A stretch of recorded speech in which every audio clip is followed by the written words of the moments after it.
Alrighty. Hello. So I wrote nothing down for today, but I have a thing in my head that I'd like to talk about. And that is doing what's right for you.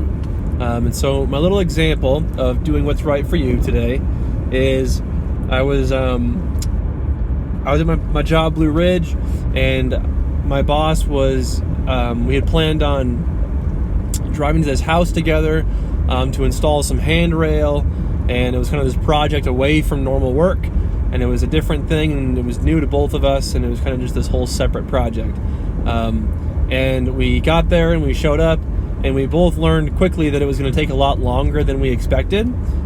We thought we could probably knock it out in 4 or 5, maybe 6 hours and do the whole project, and we're just now learning today that it'll take a lot longer than that. It'll probably take at least 2 days, probably 2 full days.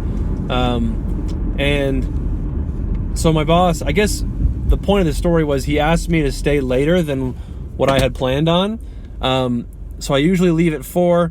He was asking me to stay until 5.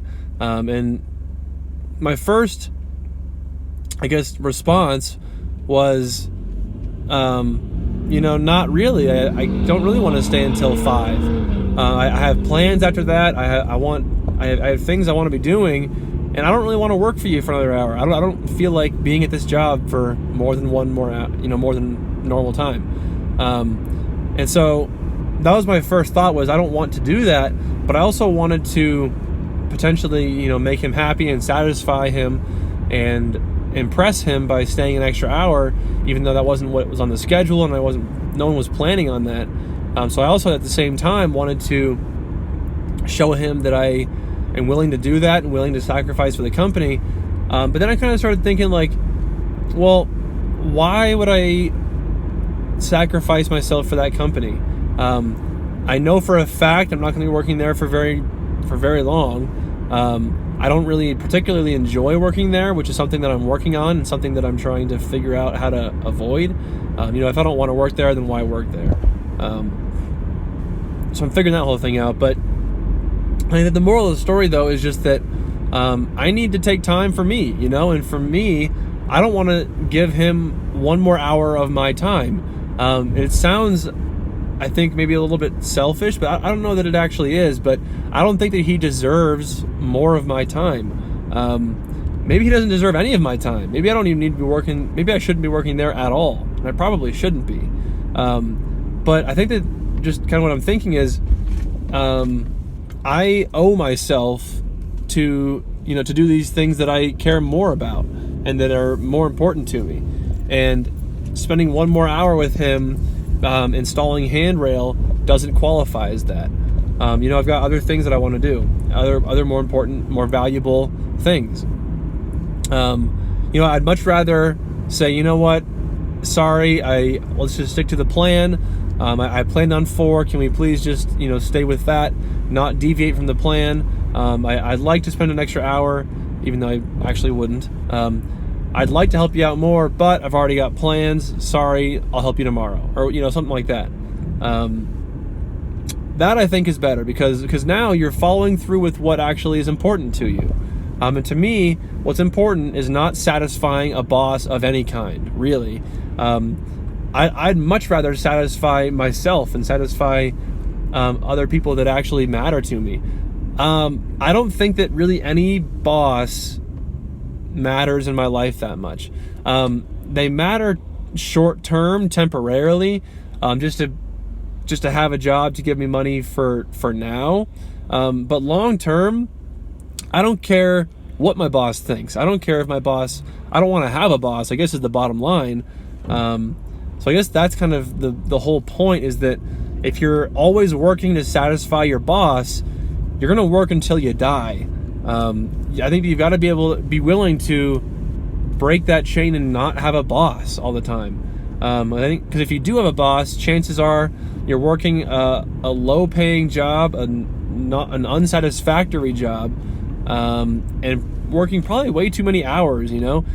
Just having a job, I think, is not really the way to go. So anyway, I guess the whole point, though, is just to make time for yourself and to do things that help you and that are healthy for you.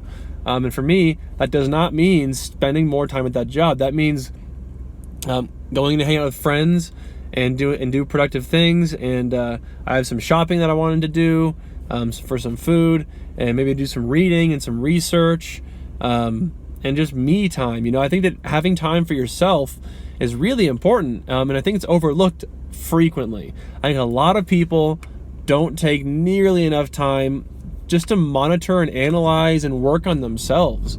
I think that's huge. I think we just spend so much time trying to satisfy other people. You're trying to impress your boss, and these aren't necessarily the bad things inherently, but they could use maybe some shifting of the mindset. I think that a lot of us just spend so much time trying to satisfy your boss and satisfy your teachers and satisfy them and this and them and her and him and satisfying everybody else. But then where's the time for you? Where's the time for yourself? I think that you should schedule and dedicate time for yourself, and make time for yourself, and actually, focus on that, because I think that's hugely important and very healthy. And so I guess that's all I wanted to say for this video. I don't have anything else to say, really. So, yeah, take time for you and make time for you. I think also part of the important thing to look at is everyone's got the exact same amount of time per day, right? 24 hours per day, but some find time to make time for themselves. Some find time for themselves, and some don't. Some absolutely do not. And the difference is, it's just, what are your priorities? Is your priority satisfying your boss or your coworker or whatever, or is your priority self-growth, and is your priority working on you? So I think that's part of what we're looking at here too, is just, where are your priorities? What's on your list of priorities? What do you make time for? Because the things that are important in your life, you make time for. You find time for that. You don't really make excuses for those things that are actually important to you. You find the time, and you create the time. So you analyze the things that now I don't really know what to say. So anyway, that's all I got to say. Now I'm running in circles. Okay, that's all I got. See you tomorrow. Roger out.